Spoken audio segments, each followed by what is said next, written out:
Assalamu alaikum wa rahmatullahi ta'ala wa barakatuh. Karibuni katika darasa za Mwalimu Abul Hassan Jumar, mtaalamu wa elimu za namba na kutafsiri ndoto mbalimbali na utatuzi wa matatizo mbalimbali ya kibinadamu na matatizo ya kijini au kishaitani. Tukiwa tuna utaratibu wetu wa kuelezea matukio kwa kila mwezi. Mwezi huu ambao unaoanza ni mwezi wa 6, lakini matukio yetu yataanza tarehe 2 ya mwezi wa 6 mwaka 2025 mpaka tarehe 2 ya mwezi wa 7 2025 kama ifuatavyo. Tukianza na nyota yetu ya kwanza ambayo ni kondoo. Katika kipindi hiki mipango ya pesa, kupata nafasi ya biashara au kuletewa mali au kukopwa pia ni mambo yatakayojitokeza zaidi, na akiba zako ulizokuwa nazo ni vizuri kwa nazo makini kwa sababu ni wakati zitatumika zaidi. Na pia asbabu za katika maisha kama kununua, kuuza, yote haya yatajitokeza kwa sababu yanahusisha mambo ya kipato. Kwa hiyo ni vizuri ukawa muangalifu. Kuna kuchukua, kuna kutoa, ni vizuri pia ukawa ni muangalifu. Kile utakacholetewa ni vizuri ukakiangalia, na kile utakachotoa basi ni vizuri ukawa unakiangalia ili usije ukatoa kingi baadaye ukajuta. Ukitoe kutegemea na ile hali uliokuwa nayo. Na tukiwa tunaangalia upande wa kipato kwa nyota hii ya kondoo, kuanzia June, yani kuanzia mwezi wa 6, yani tarehe 6 tena, kwamba kuna sayari ya Utarid au tunasema Mercury ambayo itakuwa imeingia katika nyota ya mapacha. Kwa hiyo hii inaashiria nini? Inaashiria kwamba kuna kuongezea ubunifu wa mawazo ya kibiashara. Kipato kinaweza pia kuongezeka kupitia mitandao au kazi za uandishi, kwa maana matangazo. Na upande wa mapenzi katika hii nyota yetu ya kwanza ambayo ni kondoo, Venus pia itakuwa inaingia kwenye hiyo nyota ya mapacha ambayo itakuwa imeingia kuanzia hiyo tarehe 6 mpaka tarehe 17 ya mwezi wa 6. Manake mawasiliano yataimarika kwenye mambo ya mapenzi katika nyota hii ya kondoo, lakini pia ni vizuri ukaepuka mivutano isiyo lazima, na hii itakuwa ni kuanzia tarehe 18 ya mwezi wa 6. Pia mapenzi yatahitaji uaminifu zaidi. Haya ndiyo matukio kwa mwezi wetu huu wa kinyota wa mwezi wa 6. Nyota yetu ya pili ambayo ni ng'ombe, matukio utapokea taarifa mbalimbali zitakazohusisha ndugu, yani kaka au dada na hata watoto zao, lakini watakuwa wanahitaji zaidi ni msaada katika kusaidiwa katika mambo ya kielimu, itakuwa ni zaidi, lakini kuna mavazi na misaada mbalimbali ya kijamii. Lakini kwa wale ambao mlikuwa mmeolewa au kuoa, kuna taarifa pia mtapokea kutoka kwa wazazi wenu. Yani kama ni mke atapokea taarifa kutoka kwa mama mkwe, yani mama wa mume, au baba mkwe, baba wa mume. Na kama ni mwanamke atapokea taarifa, yani mwanamume atapokea taarifa kutoka kwa mama wa mkewe au kwa baba wa mkewe. Kwa taarifa kama hizi zinahitaji zaidi kuziangalia. Na pia ndoto mtakazoota ni vizuri mkazijua maana, kwa sababu zinaleta ujumbe, na ujumbe huwa ni muhimu zaidi uujue, utambue. Kazi ya ndoto huwa inakuwa inatuletea ujumbe katika kufahamu mambo mbalimbali, ima kuyaacha au kuyafuatilia au kuzindushwa, kukumbushwa. Kwa ni vizuri kwenye ndoto mkawafuatilia. Lakini ni wakati mzuri wa kujielimisha zaidi au kusoma zaidi, kusoma magazeti, kusoma vitabu, yani kuongeza maarifa. Ni wakati mzuri zaidi. Na pia muangalie kwa sababu kuna matukio ya magomvi yatakayojitokeza, ima katika ndoa nyinyi mlikuwa katika mahusiano, au ya kijamii, ima katika kazi, sehemu za biashara, sehemu mbalimbali, yani katika jamii, basi kwamba kutatokea migogoro mbalimbali. Na haswa itakuwa inahusisha wale waliokuwa viongozi zaidi na wale waliokuwa chini. Viongozi wawe makini na wale waliokuwa chini pia wawe makini. Kama unasimamia watu, manake uwe makini kwa zile taarifa utakazoletewa, na nyinyi mliokuwa chini muwe makini na zile taarifa mtakazozisikia. Pia habari yataka kuziangalia. Upande wa kipato katika nyota ya ng'ombe, kwa sababu nyota ile ya Zuhali au tunasema Saturn inaendelea kukuimarisha kwenye nidhamu ya fedha kwenye upande wa kipato nyota hii ya ng'ombe. Na huu ni mwezi mzuri kupanga bajeti, mipangilio ya pesa, na pata ushauri wa kifedha kabla ya kuwekeza. Kama unataka kuwekeza, kulima kujenga, kununua magari, kuanzisha biashara mbalimbali, ni vizuri ukapata ushauri wa kipesa zaidi, kitaalamu kwa maana nyingine.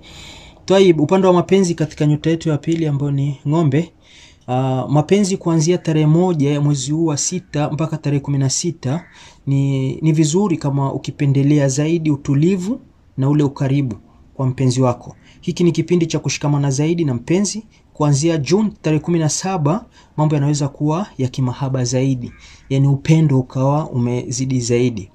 Twaib, upande wa nyota ya tatu ambayo ni mapacha, matukio utapokea taarifa nyingi zitazohusisha wazazi au walezi, lakini hali zozote zitakazohusu wazazi wako au walezi.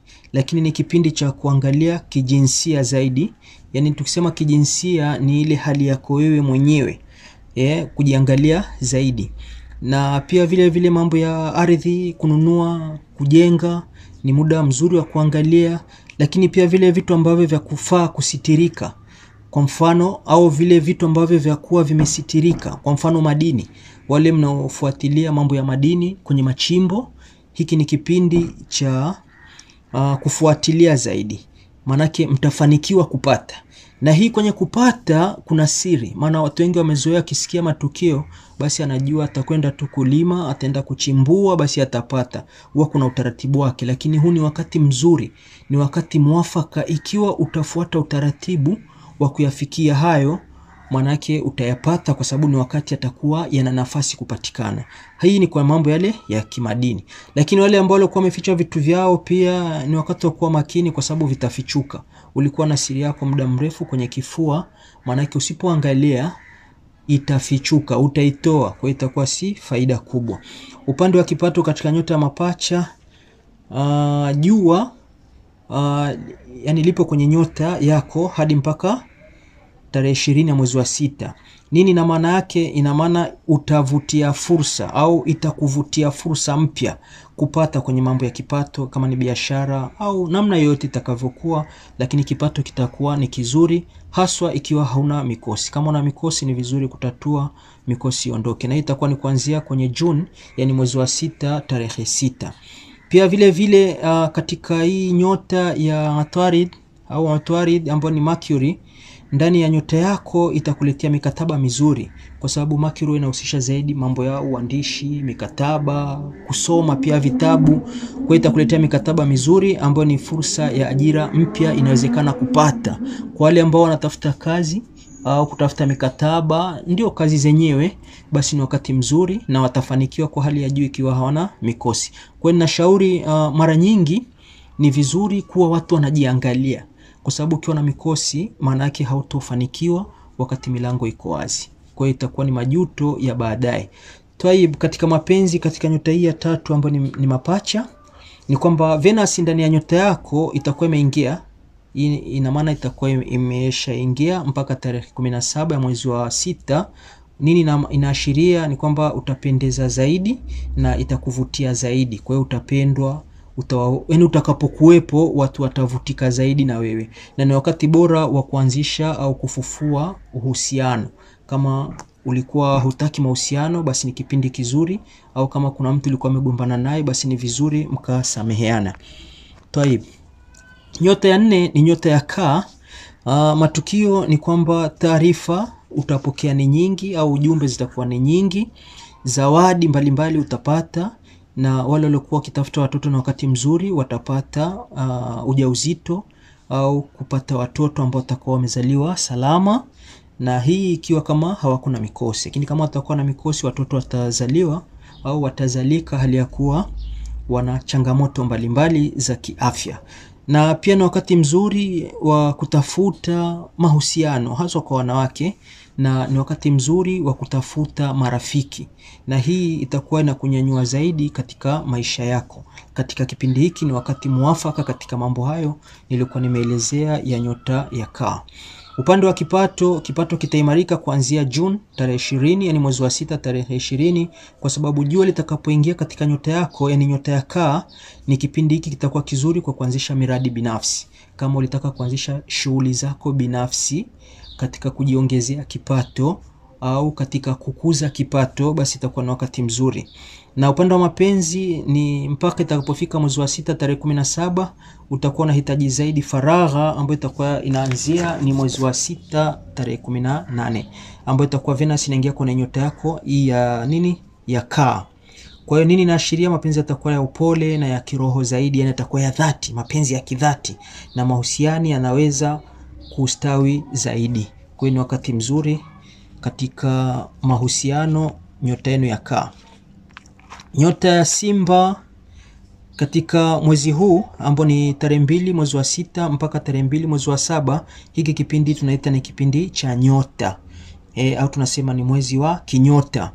Matukio utaugua zaidi, utadhulumika zaidi, na ni wakati mzuri wa kuhama kutoka sehemu kwenda sehemu nyingine. Hii itakuwa inakusaidia. Lakini pia kwa wale watu wanaotafuta ajira, pia ni wakati wao mzuri wa kuweza kufanikiwa kupata ajira ikiwa kama hawana mikosi. Taib, upande wa kipato katika nyota ya Simba, kipato kinategemea na ushirikiano, ambao huu si mwezi wa kujitenga zaidi. Haitakiwi kujitenga, unatakiwa ushirikiane na watu.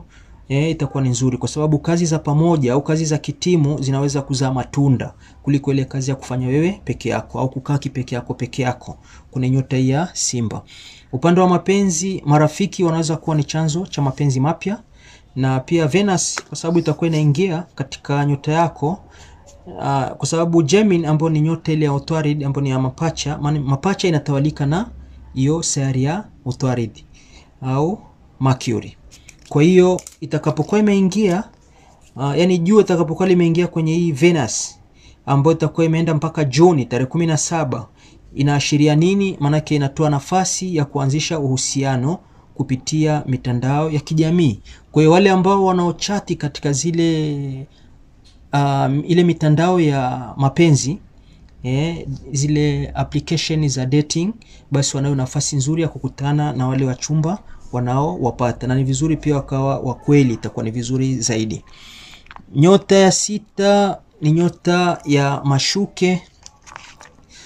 Kipindi hiki ni kipindi kizuri kwa kutaka kuoa, kwa kukamilisha yale mahitaji uliokuwa nayo au kutekeleza haja zako, lakini ni pia wale waliokuwa wameoana watakuwa na migogoro. Kwa ni vizuri kwa waangalifu ili wasipelekee katika kuachana na mambo mengi yakawa yameharibika. Lakini kipindi kizuri kama utafanya safari, na safari hizo za mbali zitakuwa zina mafanikio makubwa, na ni wakati mzuri wa kufanya ushirikiano.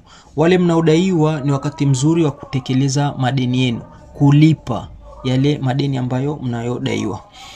Taib, nyota ya Mashuke katika kipato, kama nilivyoelezea, Mercury itakuwa inaingia katika hii nyota ya Mapacha kuanzia tarehe 6 ya mwezi wa 6.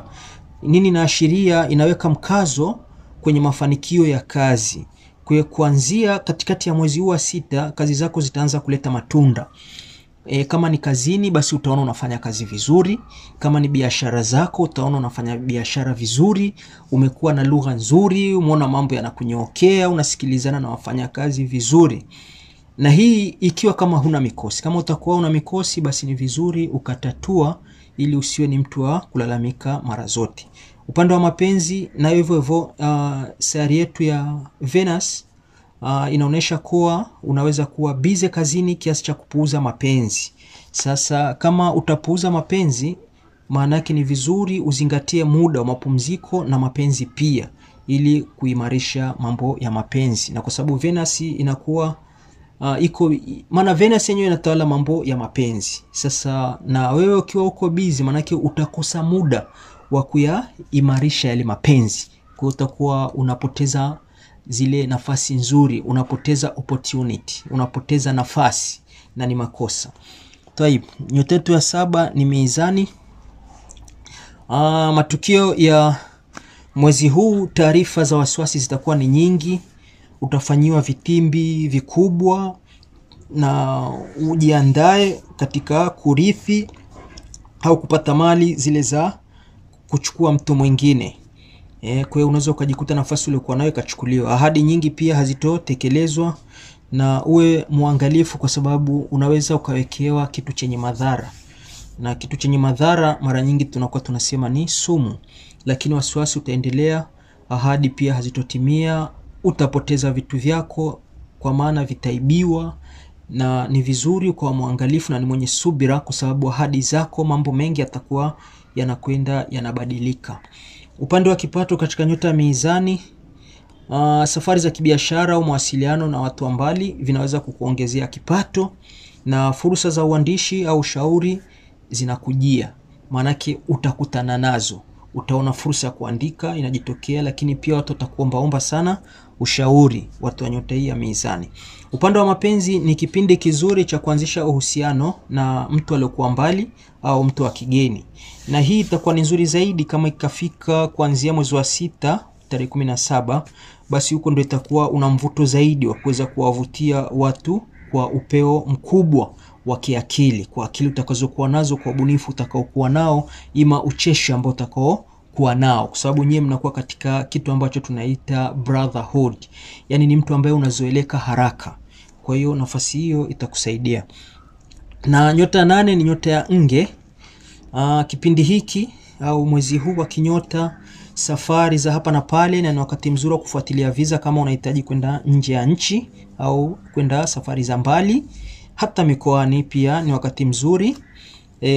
Njia ziko wazi na unaweza ukaenda kuishi nje, ima ya nyumbani kwenu ukawa umehama, au nje ya mkoa uliopo ukaenda kuishi, au ukaenda kuishi hata nje ya nchi, abroad. Lakini pia ni wakati mzuri wa kulipa madeni, na pia vitimbi vitafanyika vikubwa, yani kama mazingaombwe, vodo zitafanyika zaidi, au shawibadh kwa Kiarabu tunasema ni mazingaombwe. Na pia vile vile ni wakati wa kusoma mara kwa mara, na ndoto utakazoziona zina umuhimu zaidi, na ufuatilie maana, lakini pia una nafasi ya kusikilizwa haja zako. Kila utakachoeleza una nafasi kubwa ya kusikilizwa, japokuwa unaweza ukatekelezewa kidogo, na hii itakuwa inategemeana nini? Inategemeana na bahati ambazo uko nazo. Kama una mikosi, utaona unawaeleza watu haja zako, watu wanakusikiliza, wanaahidi kukutekelezea, lakini hazitekelezeki, maana yake zinaishia juu kwa juu. Upande wa kipato, nyota ya Nge, katika kipindi hiki mapato yatategemea usimamizi mzuri wa madeni au fedha za pamoja, na ni vizuri ukaepuka kukopa au kuwekeza pasipo uhakika. Kuna watu tu akielezwa jambo basi anaona kama litamletea faida, basi anakurupuka hata kuchukua hela. Ndio unakuta tawala wanaotapeliwa inakuwa hivyo. Akiona tu jambo hili akilifanya linamletea faida, basi hata kuomba ushauri anaona kama atapotezewa ile bahati, kumbe ndio inaenda kupotea ile pesa yake. Upande wa mapenzi katika nyota hii ya Nge, katika mwezi huu ya Venus bado inatuonesha ukaribu wa kihisia kuanzia June ya mwezi, yani kuanzia mwezi wa 6 tarehe 18. Hapa kihisia utakuwa na hisia sana za kuwa karibu na mpenzi wako, au kama huna mpenzi basi unatamani ungekuwa na mpenzi. Kwa hiyo utaona ni kipindi kizuri cha kuzungumza kwa undani na mpenzi wako au yule ambaye unataka kumuoa. Na nyota yetu ya 9 ni nyota ya Mshale. Katika kipindi hiki cha nyota utapata heshima kubwa, na ni wakati mzuri wa kusikilizwa. Utakutana na watu maarufu, utafanikiwa zaidi, lakini utashughulishwa pia na wazazi au walezi kutokamana na hali zao. Pia vile vile ni wakati wa muangalifu, kwa sababu unaweza ukapata kesi au mashauri, kuitwa kwenye vikao vikubwa. Pia hata kazi zitanyanyuka zaidi, na hii ikiwa hauna mikosi. Upande wa kipato, ni vizuri kama utaweka share, ubia au mikataba ya pamoja, itaongeza kipato. Yani usipende kujiweka kivyako zaidi, ukawa binafsi. Alafu hakikisha unalinda haki zako kwenye makubaliano yoyote. Maana hakikisha mnaandikiana, mnaweka ile mikataba. Upande wa mapenzi ni kipindi kizuri cha kupanua mapenzi kwa njia ya safari. Labda umemtembelea mpenzi kama yuko mbali, au mipango mipya, au umempa mipango mipya. Kwa hiyo hii itakusaidia kuimarisha na kupanua ule wigo wa kupenda au kupendwa. Maana wakati mwingine kuna kitu ukimfanyia unayempenda, basi unakuwa unaongeza zaidi zile hisia kwako. Akupende zaidi, akuone wa maana tena hakuna mwingine. Na uhusiano wa muda mrefu unaweza kupata msukumo mpya. Kwa kama unaye mchumba ulikuwa unazuba, basi ujue kwa haya utakayomfanyia basi atakuwa yanakuongezea zaidi msukumo mpya. Yani awe anakupenda zaidi, aone kama hakuna mwingine ila ni wewe. Na nyota 10 ambao ni mbuzi, katika kipindi hiki cha nyota, heshima utapata, mambo yataenda vizuri, na marafiki utapata, mapenzi, upendo, ahadi nyingi zitajitokeza, na misaada itatoka mbalimbali. Wale waliowafanyia mazuri watakuja kukushukuru, na yote haya yatajitokeza na yakawa yana faida ikiwa hauna mikosi. Upande wa kipato, katika nyota ya mbuzi, utaendelea kunufaika na kazi zako za kawaida. Kama umeajiriwa basi utanufaika na hiyo mshahara. Na kama ni mfanyabiashara utaona biashara faida zinaongezeka, na nidhamu ya kazi itaongeza kipato. Kwa wale ambao mnaofanya zile kazi za kupewa bonus, mtaona mnapata zaidi. Lakini wale wa kipato kimoja kile kilichokuwa fixed, ni kwamba mtaongeza tu heshima kuonekana mmefanya vizuri. Na mwezi huu ni mzuri kwa kukuza biashara ndogo ndogo. Wale wenye biashara ndogo ndogo basi wana nafasi ya kuona kama zitaendea kuwa kubwa au zitaelekea kuwa biashara kubwa.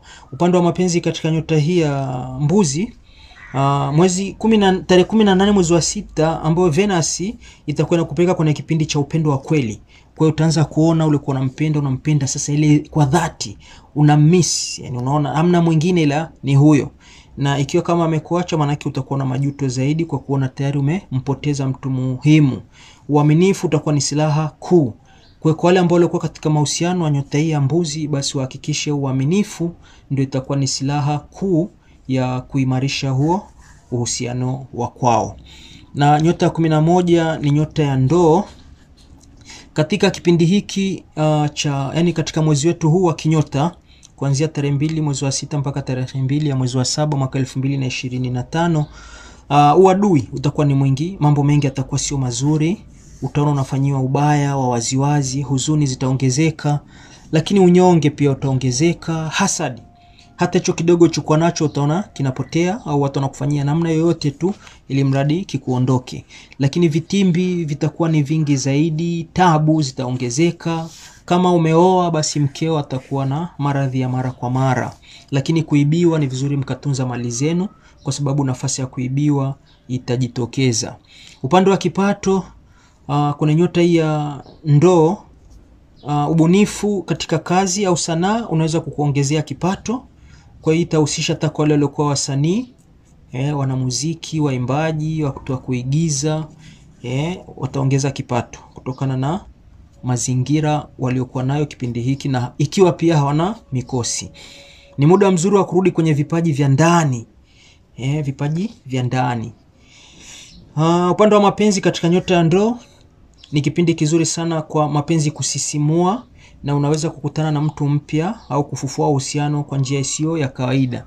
Tukisema njia isiyo ya kawaida, kuna ile hali mtu hakutarajia, anakuta tu labda kafanya kitu kizuri na mtu appreciate, amejali. Kwa inatokea hivyo. Au labda umekaa tu wakasema ndio zali la mental. Umekaa sehemu ikatokea tu umempenda, kumbe inakuwa ndo msisimko wenyewe au kufufua uhusiano kwa njia isiyo ya kawaida. Na tukiwa tunamalizia, kuna nyota yetu ya mwisho ambayo ni ya 12, ni nyota ya samaki. Nyota ya samaki kipindi hiki ni kipindi kizuri kwa kuanzisha kuomba ajira, yani kuomba kazi au kuimarisha kazi yako, lakini itahusisha kwenye mambo ya binafsi, yani ya kimwili, kwenda kupima afya, kucheki afya. Lakini ni kipindi kizuri cha kusafiri, haswa kwenye safari za maji. Ni wakati mzuri. Na pia upande wa kipato, kazi zinazohusiana na nyumba, mali au kilimo zinaweza kuleta faida zaidi. Kwa wale ambao wanakodisha majumba, maframes, basi ni wakati mzuri wa kunufaika zaidi. Na ni vizuri kwenye kipato akafikiria kuwekeza kwenye ardhi au familia.